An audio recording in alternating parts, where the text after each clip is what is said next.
हरे कृष्णा। आपसे भक्तों का भगवद गीता ज्ञान प्रदान सत्र में बहुत बहुत स्वागत है। हम लोग इसके भगवद गीता ज्ञान प्रदान के 8वें अध्याय से चर्चा कर रहे थे। इसकी क प्रश्नावली हम कर चुके हैं। ख प्रश्नावली से आगे जो कि भगवद गीता पर आधारित है उससे आगे हम चर्चा करेंगे। उससे पहले आपसे भक्तों से रिक्वेस्ट है कि मंगलाचरण को बताइए। ओम अज्ञानतिमिरान्धस्य ज्ञानाञ्जनशलाकया चक्षुर्मिलितं तस्मै श्रीगुरवे नमः। श्रीचैतन्यमनोभीष्टं स्थापितं येन भूतले स्वयं रूपः तदा मह्यं ददाति स्वपदान्तिकम्। वन्देऽहं श्रीगुरू शिवदापतितं श्रीगुरून् वैष्णवांश्च श्रीरूपं साग्रजातं सहगणरघुनाथान्वितं तं सजीवं साद्वैतं सावधूतं परिजनसहितं कृष्णचैतन्यदेवं श्रीराधाकृष्णपादान् सहगणललिता श्रीविशाखान्वितांश्च। हे कृष्ण करुणा सिन्धो दीनबन्धो जगत्पते गोपेश गोपिकान्त राधाकान्त नमोस्तुते। तप्तकाञ्चन गौराङ्गी राधे वृन्दावनेश्वरी यशोभानुसुते देवी प्रणमामि हरिप्रिये। वाञ्छाकल्पतरुभ्यश्च कृपा सिन्धुभ्यैव च पतितनां पावनेभ्यो वैष्णवेभ्यो नमो नमः। जय श्री कृष्ण चैतन्य प्रभु नित्यानंद श्री अद्वैत गदाधर शिवासादि गौर भक्तवृंद। हरे कृष्ण कृष्ण कृष्ण हरे हरे हरे राम राम राम हरे हरे। धन्यवाद। सतगुरुपाद जी की जय। भगवद गीता ज्ञान प्रवृत्ति 8वां अध्याय।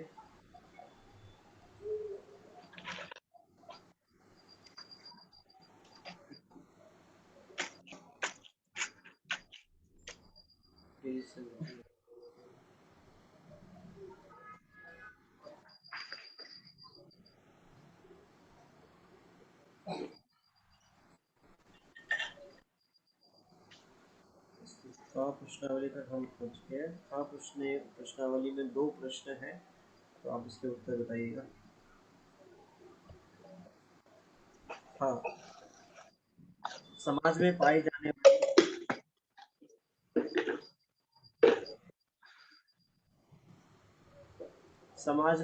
जाने वाले भागवत गीता संबंधी विभिन्न धारणाएं, मिथ्या धारणाएं कौन सी हैं? आप इनका खंडन कैसे करेंगे?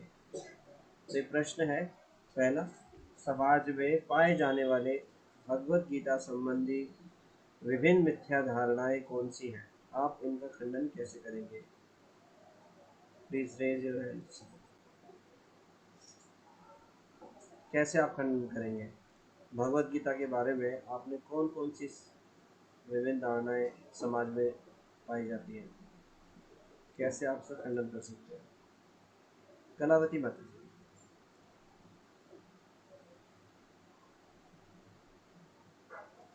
हरे कृष्णा प्रभु जी, दंडवत प्रणाम। प्रभु जी आवाज आ रही है? बिल्कुल क्लियर आ रही है माता जी। यस जी। प्रभु जी, कई लोग विभिन्न प्रकार के अनुमान लगाते हैं, जैसे कि कुरुक्षेत्र एक शरीर, पांडव 5 इंद्रिया, कृष्ण एक विमुक्तात्मा तथा अर्जुन एक वज्रजीव के सदृश्य हैं। ऐसे टीकाकार बिना ईश्वरीय विश्वास के भगवत गीता पर मानसिक चिंतन के आधार पर असत्य टीकाएं करते हैं। किंतु हम श्रील प्रभुपाद द्वारा रचित भगवत गीता यथारूप, जिसमें श्री कृष्ण के श्रीमुख से निकली भगवत गीता के मूल उद्देश्य को बिना हेराफेरी किए प्रस्तुत है, उससे इसका खंडन कर सकते हैं। भगवत गीता यथारूप ने कई लोगों में कृष्ण भावनामृत की चेतना जागृत की है, तो अन्य भगवत गीता की जगह भगवत गीता यथारूप को ग्रहण कर मनुष्य सही चेतना में आ सकता है। और एक जगह भी यहाँ पे दिया था ना कि कई लोगों ने एक शब्द आविष्कार किया, जो माइथोलॉजी, हिंदू पौराणिक कथा नामक शब्द, जिसका मतलब है झूठ। वे पुराणों में निहित प्रत्येक वस्तु को एक मिथ्या कथा, एक कल्पना के रूप में लेते हैं, लेकिन ये भी झूठ है। ये माइथोलॉजी नहीं है, इसका मतलब है सबसे पुराना, जो सबसे पुराना है, ये सच्ची घटना है, ये वास्तविक इतिहास है। पुराणों का अर्थ है बहुत पुराना, नित्य शाश्वत एवं पुराणों, जो भगवत गीता के 2.20 में दिया है। हिंदी में इसे पुराना कहा जाता है। पुराना का अर्थ है बहुत पहले का। पुराना का अर्थ न केवल इस जगत के बल्कि समस्त ब्रह्मांड के पुरातन इतिहास से है। ये भी एक जगह पॉइंट था। यह जानना महत्वपूर्ण हो जाता है कि रामायण और महाभारत वास्तविक इतिहास है जो घटित हुए थे और जिन्हें बड़े ध्यानपूर्वक अभिलेखित किया गया था। और भगवत गीता जो कि महाभारत का ही एक भाग है, भी एक ऐतिहासिक घटना है जो कि कुरुक्षेत्र में ज्योतिषर नामक स्थान में घटित हुई थी, जिसे आज भी लाखों लोगों द्वारा पूजा जाता है। हरे कृष्ण प्रभु जी, दंडवत प्रणाम। धन्यवाद माता जी, थैंक यू। आप खुशी सी की माता जी, आप कुछ ऐड करना चाहते हैं, कुछ बोलना चाहते हरे कृष्ण प्रभु जी, दंडवत प्रणाम। अब प्रभु जी मेरा भी कलावती माता जी की जैसा ही सेम आंसर है। जी? हरे कृष्ण प्रभु जी। और कोई भक्त कुछ इसमें ऐड करना चाहते हैं अपनी समझ के अनुसार कि भगवत गीता की क्या मिथ्या धारणाएं हैं जो हम सुनते हैं, इसके अतिरिक्त, और उसको कैसे खंडित किया जा सकता है? डायरेक्टली अनम्यूट होकर बोल सकते हैं।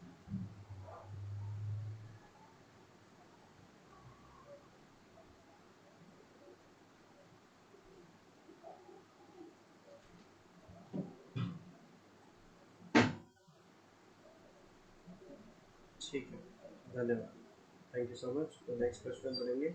तो भगवत गीता को लेके बहुत सारी मिथ्या धारणाएं इस प्रकार से भी हैं कि भगवान श्री कृष्ण जो कि सुप्रीम पर्सनालिटी ऑफ गॉड है, उन्होंने डायरेक्ट भगवत गीता को अपने मुख से प्रकट किया।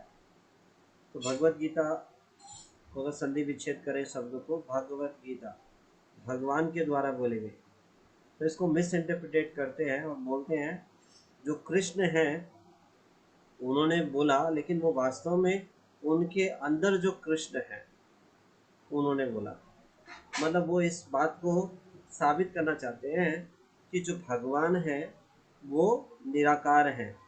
तो जो कृष्ण जो बोल रहे हैं उन्होंने भी भौतिक शरीर को धारण किया है, वो नहीं, उनके अंदर जो ब्रह्म है वो बोल रहे हैं, अजन्मा कृष्ण। भगवत गीता उनके द्वारा बोली गई है, उनके द्वारा प्रकट की गई हुई है। तो इस धारणा को भगवत गीता ही खंडित कर देती है। भगवान स्वयं भगवत गीता में बोलते हैं, जन्म कर्म च मे दिव्य यो में वेति तत्वता त्वक्ता देहम जन्म पुनर्जन्म ना देती अर्जुन। तो भगवान इस बात को बोलते हैं, जन्म कर्म च में दिव्य। तो भगवान अजन्मा है, लेकिन भगवान जब जन्म लेते हैं तो वो उनके पास टाइम्स होते हैं, लीला होते हैं, लीला लीला करते हैं भगवान। तो भगवान का जो शरीर है वो दिव्य है, भौतिक नहीं है। भगवान के सारे कार्यकलाप दिव्य हैं। तो अगर वो उस ब्रह्म की बात कर रहे हैं तो ये बात यहाँ पर खंडित हो जाती है।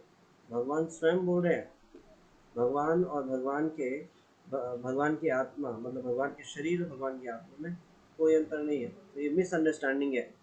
क्यों परम ब्रह्म है, उन्होंने इस भौतिक शरीर को धारण किया है, उनके अंदर जो परम ब्रह्म है अजन्मा कृष्ण वो बोल रहे हैं, ये गलत धारणा है।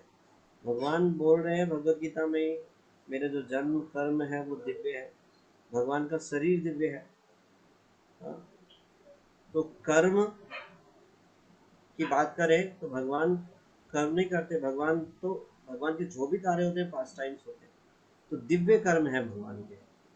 तो कोई भौतिक शरीर से दिव्य कार्य को, मतलब जो ऐसा व्यक्ति जो ऐसा जो मतलब जो भौतिक हो तो कैसे दिव्य कार्य कर सकते हैं? भगवान जो है, भगवान के शरीर और भगवान की आत्मा में कोई अंतर नहीं है, उनके सारे कार्य दिव्य होते हैं। तो इस बात का भी खंडन हो जाता है। ऐसी बहुत सारी समाज में धारणाएं हैं, गलत धारणाएं, तो जो कि भगवत गीता से ही खंडित हो जाती है। और भगवत गीता को जानने की योग्यता वो क्या है, वो भगवान का भक्त होना चाहिए, तभी भगवत गीता को समझा सकता है। मान लो किसी ने कोई सब्जेक्ट पढ़ा ही नहीं, उसमें कोई क्वालिफिकेशन प्राप्त नहीं की, और वो व्यक्ति उस सब्जेक्ट के बारे में दूसरों को ज्ञान बांटे, यह अज्ञानता ही है। तो भगवान के भक्त ही भगवत गीता के बारे में बता सकते हैं। तो भगवत गीता के बारे में बहुत सारी मिथ्या धारणाएं हैं जो भगवत गीता ही उनका खंडन कर देती है। जैसे भगवत गीता में बोलते हैं भगवान, सर्वधर्मान परित्यज्य मामेकं शरणं व्रज अहम त्वां सर्वपापेभ्यो मोक्षयिष्यामि मा शुचः। भगवान बोले सारे धर्मों को परित्याग करके मेरी शरण में आओ। भगवान एक व्यक्तित्व है, भगवान अपनी शरण में आने के लिए बोल रहे हैं। अब बताइए परम ब्रह्म की बात करें कि वो परम ब्रह्म बोल रहे, तो वो उनकी शरण में जाने की जरूरत ही क्या, वो तो सब जगह ही व्याप्त है, सब जगह है। तो ये कोई बातें जो है लॉजिकल जो है ये समझ नहीं आती। भगवान एक व्यक्ति है, बोल रहे हैं कि मेरी शरण में आइए, तो भगवान की शरण में जाने का मतलब है कि व्यक्ति, भगवान परम भगवान है, वो एक व्यक्ति है। और कैसे व्यक्ति है, साधारण नहीं है हमारे तो पुरुष है, परम पुरुष, दिव्य पुरुष है। तो भगवत गीता ही ये सारी मिथ्या धारणाओं को खंडन कर देती है। तो ऐसी कोई आपको धारणा याद आ रही हो तो आप उसको बता सकते हैं। आपने कोई भगवत गीता के बारे में मिथ्या धारणा सुनी हो इस प्रकार से?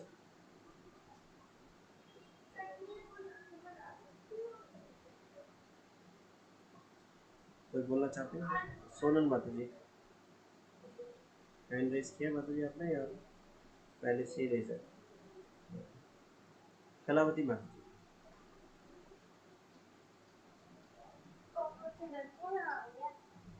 यस कलावती माता जी।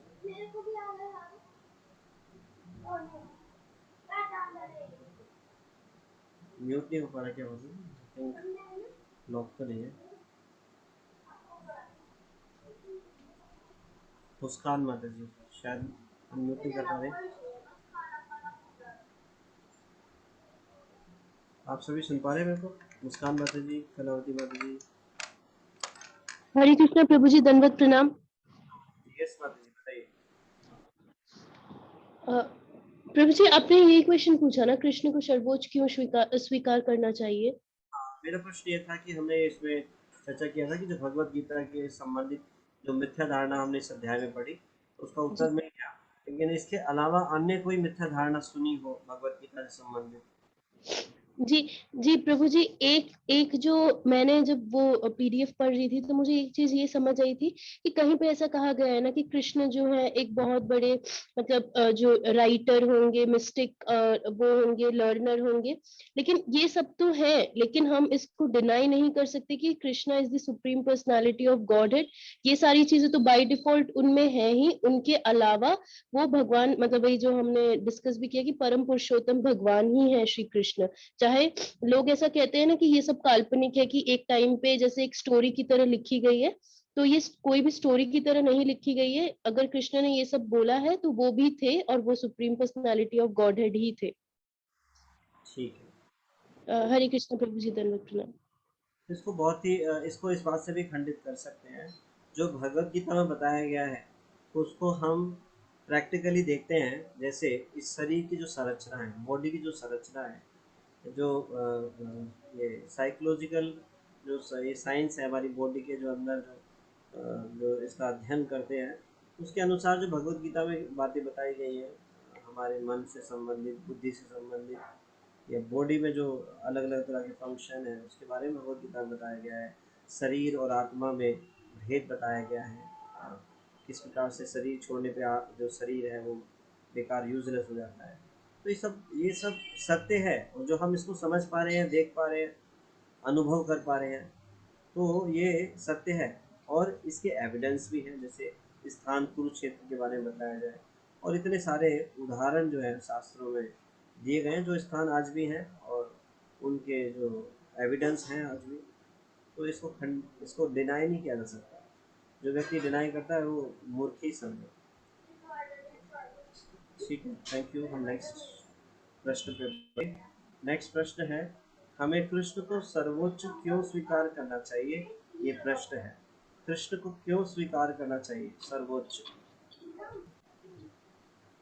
It's a wonderful question. इसको तो बहुत बार डेली।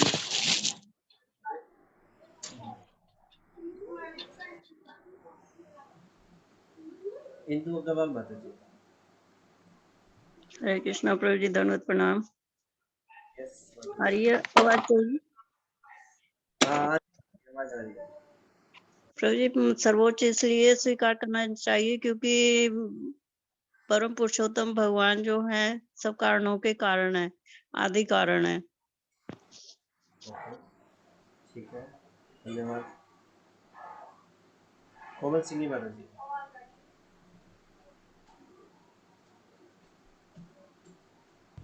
हरे कृष्ण प्रभु जी, दंडवत प्रणाम। हरे कृष्णा माता जी।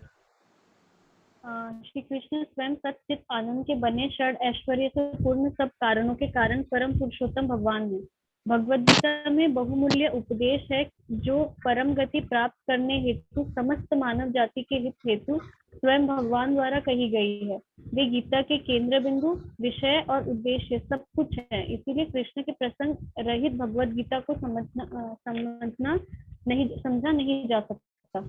शंकराचार्य, रामानुजाचार्य, मध्वाचार्य जैसे महान आचार्य, चैतन्य महाप्रभु तथा नारद, देवल, असित जैसे महान ऋषि मुनियों ने भी श्री कृष्ण को परम पुरुषोत्तम भगवान के रूप में स्वीकार किया है। फिर भगवान ने भी स्वयं भगवद गीता में अपने को परम पुरुषोत्तम भगवान कहा है। फिर भगवद गीता भी बिना भगवान को सर्वोच्च रूप में स्वीकार करे समझी नहीं जा सकती है। हरे कृष्णा प्रभु जी, दंडवत प्रणाम। भुवन भुवन प्रभु जी, भुवन दत्त प्रभु जी।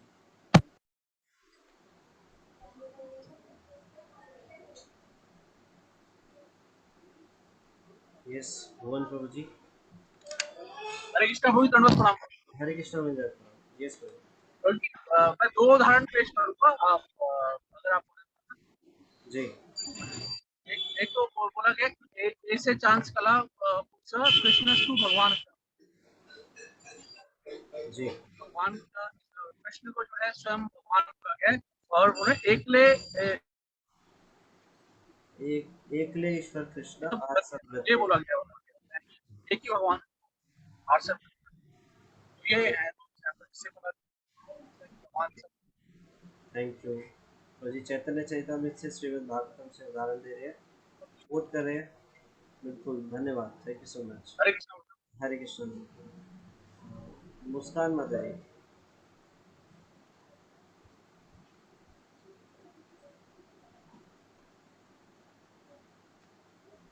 हरे कृष्ण प्रभु जी, दंडवत प्रणाम। प्रभु जी, वो मैंने हैंड रेस पहले ही कर रखा था, मैं लोअर करना भूल गई। ठीक है। सोनल माता जी। हरे कृष्णा प्रभु जी, दंडवत प्रणाम। प्रभु जी, कृष्ण केवल एक गुहे योगी, ज्ञानी, शक्तिवान पुरुष, महान राजनीतिज्ञ, शक्तिशाली कूटनीतिज्ञ, साधारण ग्वाला अथवा पूर्व कर्मों के फलस्वरूप महान शक्तियों से युक्त कोई बद्धजीव इत्यादि नहीं है। भगवान कृष्ण ना तो साधारण और ना ही असाधारण पुरुष हैं, वे तो स्वयं परम पुरुषोत्तम भगवान हैं। शंकराचार्य, रामानुजाचार्य, माधवाचार्य जैसे महान आचार्य, चैतन्य महाप्रभु तथा नारद, देवल, असित जैसे महान ऋषि मुनियों ने भी श्री श्री कृष्ण को परम पुरुषोत्तम श्री भगवान के रूप में स्वीकार किया है। भगवत गीता में भगवान ये प्रकट करते हैं और अर्जुन द्वारा इसकी घोषणा की गई। विश्व रूप दर्शन और अपने मुख में समस्त ब्रह्मांड को दिखाए जाने जैसी भगवान की लीलाएं उनकी सर्वोच्चता के प्रमाण है। भगवत गीता को समझने के लिए व्यक्ति को कम से कम ज्ञान मीमांसा के लिए ही सही कृष्ण को परम पुरुषोत्तम भगवान समझना चाहिए। हरे कृष्णा प्रभु जी, दंडवत प्रणाम। थैंक यू माता जी। गीतिका माता जी, आपने हैंड रेज किया था। हरे कृष्णा प्रभु जी, दंडवत प्रणाम। यही था जो माता जी बोल रहे हैं, तो फिर इसलिए मैंने लोअर डाउन कर लिया। ओके। हरे कृष्णा प्रभु जी, दंडवत प्रणाम। देखिए, पूरे क्रिएशन में, आध्यात्मिक क्रिएशन, मटेरियल क्रिएशन, जितने भी क्रिएशन, कोई भी ऐसा व्यक्ति नहीं है जिसने आज तक ऐसा कहा हो या क्लेम किया हो कि मैं परम भगवान, परम ईश्वर, अहम परम सर्वस्व प्रभो मता सदा प्रवर्तते इति वर्तमा भजन्ते मां मुदा भाव समन्विता। कोई ऐसा बोल नहीं सकता, क्यों? है ही नहीं ऐसा कोई। हर एक वस्तु भगवान से प्रकट हो रही है। भगवान बोलते हैं अहम सर्वस्व प्रभो मता सर्वा प्रवर्तते। Everything is emanates from Krishna only. तो अगर किसी से, जिस व्यक्ति से सब कुछ इस संसार में प्रकट हो रहा है, वो ऐसा बोल रहा है, तो कोई झूठ नहीं बोल रहे। भगवान झूठ नहीं बोल रहे, भगवान ये सत्य बोल रहे हैं। और कोई दूसरा है ही नहीं ऐसा, केवल एकमात्र कृष्ण ही है। कृष्ण स्वयं इस बात को बोलते हैं, he is the supreme personality of God है, और उनकी शरण में सबको जाना चाहिए। और इस बात को सभी देवी देवता, जितने भी पूरी क्रिएशन में महान देवता है, वो इस बात को स्वीकार करते हैं। शिव, ब्रह्मा आदि महान देवता जो है वो भी इस बात को स्वीकार करते हैं, भगवान की परम सत्ता को स्वीकार करते हैं। और पूरे शास्त्रों में ऐसे उदाहरण मिलते हैं, शास्त्रों में रेफरेंसेस मिलते हैं, सारे आचार्य इस बात को स्वीकार करते हैं। स्वयं अर्जुन जो भगवत गीता के जो उसको सुनने वाले हैं वो भी इस बात को स्वीकार करते हैं, और वो वहाँ पे कोट भी करते हैं कि खाली मेरा मत नहीं है कि आप मेरे मित्र हैं इसलिए मैं ऐसा बोल सकता हूँ, नहीं, वो बता रहे हैं नारद व्यास असित जितने सारे महान ऋषिगण हैं उन्होंने इसको स्वीकार किया। तो सारे शास्त्रों का यही विचार है, एक ही सहमति है कि कृष्ण जो है वो परम भगवान है। तो भगवान इसलिए सर्वोच्च है, इस बात को कोई नहीं निकाल सकता। तो शास्त्रों में इतने सारे उदाहरण हैं। आप देखेंगे इस संसार में जो भी देवी देवता की पूजा करता है या अन्य देवता की पूजा करता है वो इस संसार का हिस्सा बना रहते हैं, लेकिन कोई भगवान की भक्ति करता है तो वो आध्यात्मिक संसार में चला जाता है। केवल कृष्ण ही हैं, उनके पास ही ये अथॉरिटी है जीवात्माओं को चाहे तो बाहर निकाल सकते हैं। क्या उपाय है कि भगवान की शरण लेनी होगी, और कोई नहीं कर सकता इस संसार से। और ना ही भगवान कोई किसी को कोई वर या फल प्रदान कर सकता है, सब भगवान से लेकर ही प्रदान करते हैं। और सभी बड़े बड़े ऋषिगण जो हैं भगवान की सत्ता को स्वीकार करते हैं। आप देखिए जितने भी महान भक्त हैं, जितने भी सर्वोच्च देवता हैं, सब अपनी प्रार्थनाओं में भगवान को सर्वोच्च स्वीकार करते हैं। तो भगवान जो है वो सर्वोच्च पर्सनैलिटी है, he is the supreme personality of God है। तो भगवान को इसलिए सर्वोच्च स्वीकार करना चाहिए। क्यों? क्योंकि ये हमारा मत नहीं, आचार्यों का मत है, भगवत गीता का मत है, सभी शास्त्रों का मत है, वेद पुराण जितने भी इत्यादि सबका मत यही है, कृष्ण जो है परम भगवान है। ठीक है, आगे प्रश्न में बढ़ते हैं। भाग व, इसका पहला प्रश्न, आपका एक मित्र भगवत गीता का उपहास उड़ाते हुए कहता है कि भगवत गीता तो केवल बूढ़ों के लिए है, आज के युग में उस जैसे नव युवकों के लिए तो बिल्कुल भी प्रासंगिक नहीं है। आप संक्षेप में उसे क्या समझाएंगे? तो इसका क्या जवाब देंगे आप? कोई आपको चैलेंज करता है, अरे तुम तो पागल हो गए, ये कोई उम्र है भगवत गीता पढ़ने की, भक्ति करने की, ये तो बूढ़ों का काम है। तो आप उसको कैसे उसकी बातें खंडन करेंगे?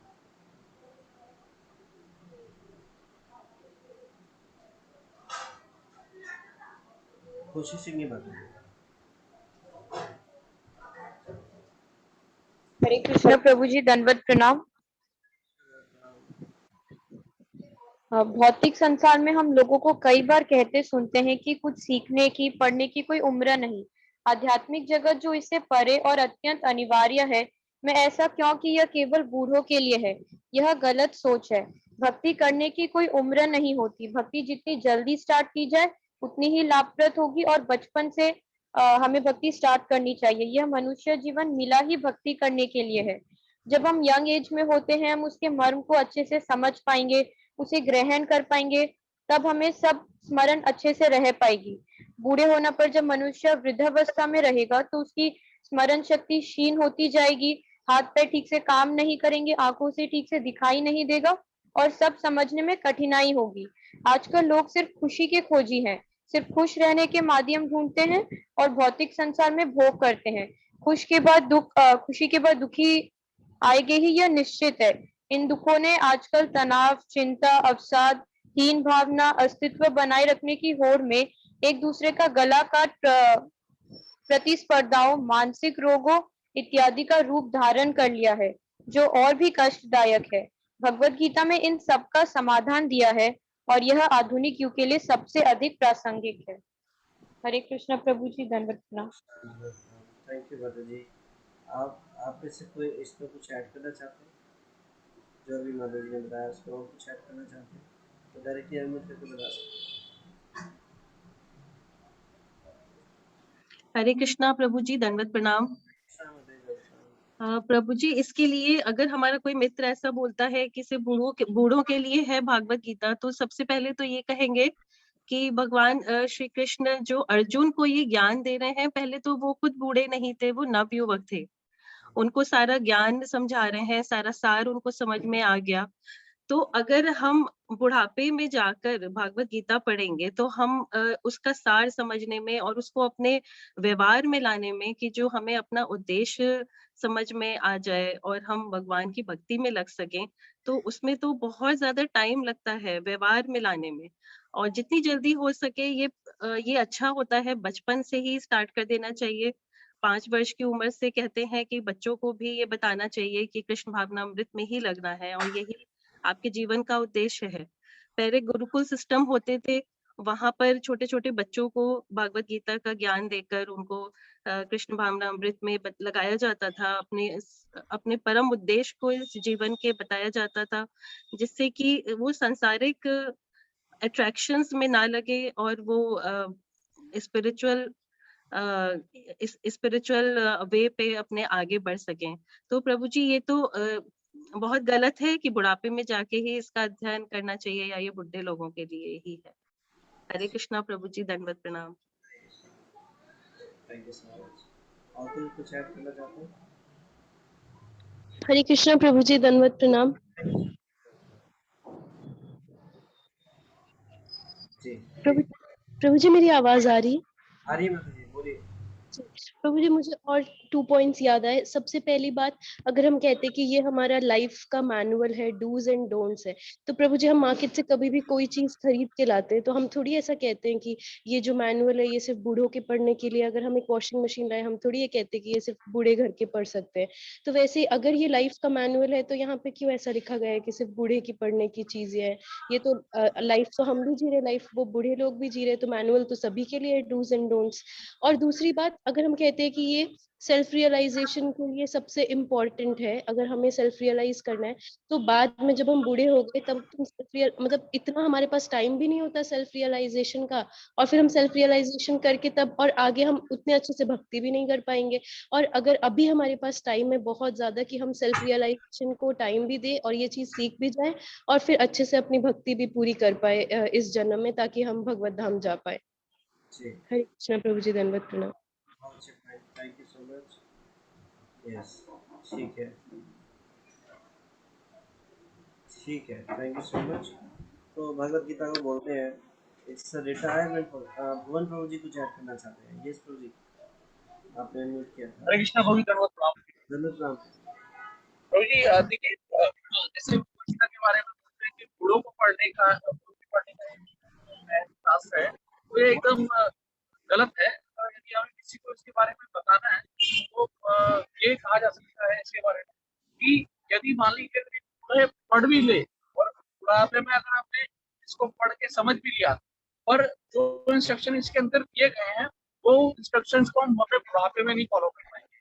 मान लीजिए कि बोला जाए कि भगवान के नाम का जप करना है, तो वो बुढ़ापे में शायद हम कर ना पाए। यदि ये बोला गया है कि भगवान के धाम पे जाके भगवान के धाम का दर्शन करना है, तो शायद हमारे पास इतनी शक्ति नहीं रहेगी पैरों में कि हम धामों की यात्रा कर पाए। यदि यदि ये बोला जाए कि आपको भगवान का प्रसाद पाना है, शायद हमारे हाथों में इतनी शक्ति ना हो कि भगवान के लिए अच्छा प्रसाद बनाने के लिए बाजार से कुछ लेकर आ पाए। तो वृद्धावस्था के अंदर ये कार्य हो नहीं पाएंगे। इसलिए भक्ति जो है वो प्रारंभ में स्टार्ट कर देनी चाहिए, क्योंकि जब हम जिस प्रकार कोई फूल अगर भगवान को अर्पित किया जाए, अगर वो फ्रेश फूल भगवान को अर्पित करेंगे तो वो एक अच्छे तरीके से भगवान को अर्पित किया जाता है। परंतु यदि आप किसी बासी फूल को या किसी बासी प्रसाद को भगवान को अर्पित करेंगे तो उसमें वो पोषक तत्व नहीं रह जाते या वो वाली बात रह जाती है। वैसे ही हम लोग भी उसी प्रकार हैं। यदि हम भगवान को अपनी युवावस्था के अंदर और जल्द अवस्था के अंदर भगवान को अपने आप को समझ करें, तो हम अपने आप का सही यूटिलाइजेशन भगवान की सेवा में। तो ये बहुत इंपॉर्टेंट है कि हमें जल्द से जल्द भगवान को शुरू कर देना चाहिए। और जब अर्जुन महाराज कुरुक्षेत्र के युद्ध में एक तरीके से हतोत्साहित हो गए थे और भ्रमित हो गए थे, और उन्होंने भगवान कृष्ण से कहा कि मैं मेरे लिए अपने मन को बोलते हैं कि बहुत वायु से भी मुश्किल लग रहा है ये युद्ध कर पाना, मैं नहीं कर पाऊंगा। और उन्होंने बोला कि मैं अभी सब कुछ छोड़ के वन में जाकर अभी से आपका जो है अपना ध्यान करूंगा। तो भगवान कृष्ण ने उसको डांटा उनको और उनको बोला कि तुमको ये इस उम्र के अंदर वन में जाकर ध्यान करने की आवश्यकता नहीं है, सब कुछ जाकर तुम मेरे अनुगत होकर, मेरी भावना में होकर अपने कर्म को करो और युद्ध करो। यही तुम्हारा कर्म जो है कृष्ण भावना में कर्म है, जो तुमको सभी कर्म बंधनों से परे रखेगा और तुम्हें किसी भी कर्म का बंधन नहीं लगेगा। तो भगवान ने अर्जुन महाराज को जन वन में जाके ये ध्यान करने की शिक्षा नहीं दी, अपितु उनको बोला कि आप अपने कार्य करके मेरे भावना में होके कर्म करो, इस प्रकार से तुम अच्छी और बुरे पाप से मुक्त हो जाओगे और अंत समय में मेरे धाम को प्राप्त होगे। और यदि युद्ध में तुम जीत जाते हो तो स्वर्ग को प्राप्त करोगे, और यदि जीत जाते हो तो साम्राज्य का भोग करोगे और मृत्यु प्राप्त होगी तो स्वर्ग को जाओगे। तो इसमें कहीं से भी हानि नहीं। तो इस प्रकार से हम समझा सकते हैं। Hare Krishna. Thank you so much, thank you. बहुत अच्छा पॉइंट बोला आपने। थोड़ी आवाज़ डिस्टर्बेंस आ रही थी, ठीक है। Thank you so much. पूरी तरह से बोल दिया, आप भी कुछ ऐड करना चाहते हरे कृष्ण प्रभु जी, धन्य प्रणाम। हैं? हरे कृष्ण। प्रभु जी मतलब सभी भक्तों ने बता दिया, बस मतलब मैं थोड़ा सा ऐड करना चाह रहा था प्रभु जी। प्रभु जी इसके अनुसार ही बोलना है, इससे अलग भी बोलना है? आप बता सकते हैं, मुझे सुना है। प्रभु जी बस मैं तो ऐड करना चाह रहा था प्रभु जी। प्रभु जी कि जैसे बोलते हैं लोग कि ये तो बुढ़ापे का कार्य है भक्ति, तो मैं तो प्रभु जी ये ऐड करना चाह रहा था कि अगर वो ऐसा बोल रहे हैं कि ये तो बुढ़ापे में की जाएगी भक्ति, ये तो बुढ़ापे में की जाती है, तो इसका मतलब तो यह है कि वो ये तो मान रहे हैं कि भक्ति तो करनी चाहिए लेकिन बुढ़ापे में करनी चाहिए। अगर उनसे ये कहें कि चलिए जो हम कर रहे हैं, आप तो सीनियर हो, आप तो बुढ़ापे में हो, तो आप कर लीजिए भक्ति, लेकिन वो जब हम उनसे भक्ति करने के लिए बोलेंगे तो वो नहीं करेंगे। और सभी जैसे माता जी ने बता दिया कि शरीर के अंग कार्य करने बंद कर जाते हैं। हाँ तो प्रभु जी तो वो ये तो मान रहे हैं कि बुढ़ापे में की जाती है, लेकिन वो खुद जो बूढ़े हैं उनसे बोले हम, वो खुद भक्ति करने के लिए तैयार नहीं है। और प्रभु जी फिर अगर हम उनको ये भी बता सकते हैं प्रभु जी कि पहली बात तो यह है कि इसकी क्या गारंटी है कि बुढ़ापा आएगा भी। हम देखते हैं कि जैसे रोड एक्सीडेंट में बहुत सारे जवान लड़के लड़कियां उनकी डेथ हो जाती है प्रभु जी, उनके रोड एक्सीडेंट में या बीमारी के कारण या किसी भी कारण।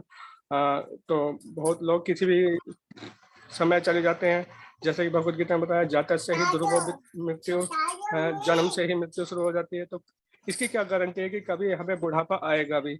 और वो जी श्रीमद् भागवतम में तो ये 7वें स्कंद के 6ठे अध्याय के पहले श्लोक में प्रहलाद महाराज बोल ही रहे हैं। प्रहलाद महाराज जी के उपदेश में कौमार आचरित प्रज्ञो, प्रहलाद महाराज जी ने बताया कि 5 साल की उम्र से हमें भक्ति कर देनी चाहिए स्टार्ट।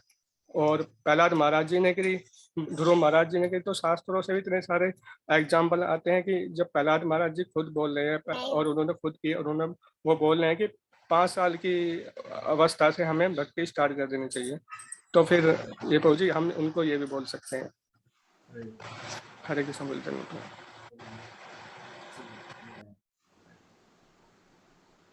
ठीक है, आप सभी ने बहुत अच्छे से बताया। तो भगवत गीता कोई रिटायरमेंट प्रोग्राम नहीं है। तो बोलते हैं Bhagavad Gita is retirement program. Retirement program मतलब जब आंखों से दिखाई नहीं देगा, कानों से सुनाई नहीं देगा, मुंह से। तो जी आ गए हैं, मैं स्टॉप करते हैं। Thank you so much. आगे चर्चा करते हैं। हरे कृष्ण। हरे कृष्ण।